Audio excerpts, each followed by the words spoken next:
Yeah, I was building a new project here. I wanted to get on here and show everybody what I was doing so far. This is going to be my rain catchment system, and this one is small because I live in a trailer court,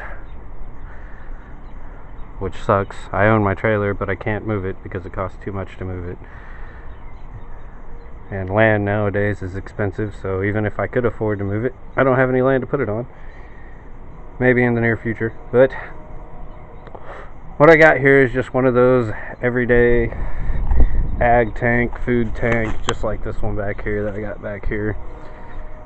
And all I really did was I just cut the metal framing for it down, pulled the tank out of it, and just took a sawzall and just straight up cut the tank in half.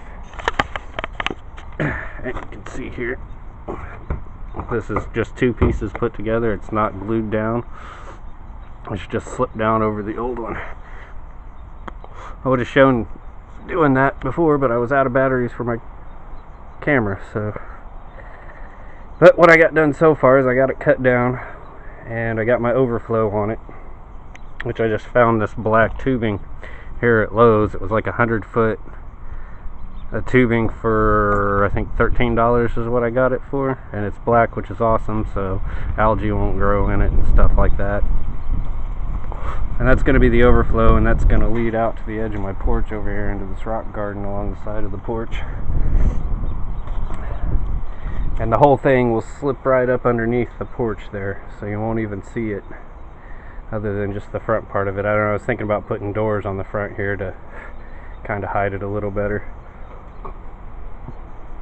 So that way, you know, if anything does happen, SHTF or whatever, it won't be visible and you won't be able to see it just by driving by my house. So that's the first part of it. Now I got to put a gutter up here, which I'm just going to buy one piece of gutter to start out with. I'm going to hang it up there, and it's going to run down and run into the tank, and then I'm going to have two float valves, or float switches, bilge pump switches basically out of a boat. One's going to go in here, and then one's going to go in a toilet in the back bathroom, but it's going to be hung upside down, so whenever the water level goes off, it'll turn it on, and when the water level comes up, it shuts it off, so it acts like a normal toilet. And then of course there'll be the float valve in here. If the tank ever gets empty, it'll just shut off the whole system, and I won't have to worry about running a pump with no water in it. And I got this part so far. I'm doing this on a budget, so I'm building it piece by piece. I've got my my first flush system here for my rain gutter when it comes down, and I'll throw it together here really quick and show you what that's going to look like on the edge. So anyway, on the bottom of this there's a plug that I can pull to drain the water out. Set this down and I'll back up so you can see it here. That's it. The water runs in from the gutter into that adapter there, and then it'll fill up this tube first, and then once that tube gets filled up, it'll overflow into that, and that 45 down there will run right into the tank with, well, there'll be a screen on the tank, and then the gutters that I put up, I'm just going to put the covers on the gutters so that I don't have to worry about a leaf catcher or anything like that. And all my solids will settle down to the bottom of this tube. Then I'll probably just leave it kind of loose so where it just drips, so it'll drain out on its own, so I don't have to come out and drain it after every rain shower and whatnot.